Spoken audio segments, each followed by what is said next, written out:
Okay guys, so this is my results.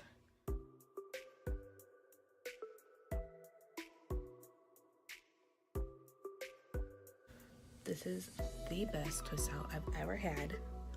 Like, this literally looks like a wash and go. Okay. I'm not gonna do my edges because I don't do my edges. I'll just leave them be, trying to grow them in and everything.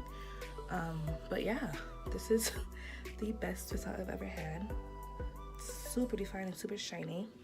I'm definitely going to continue using those products I showed earlier.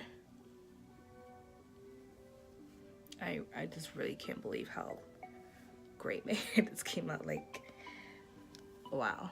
Anyways, thank you guys for watching, and I'll catch you guys in another video. Bye.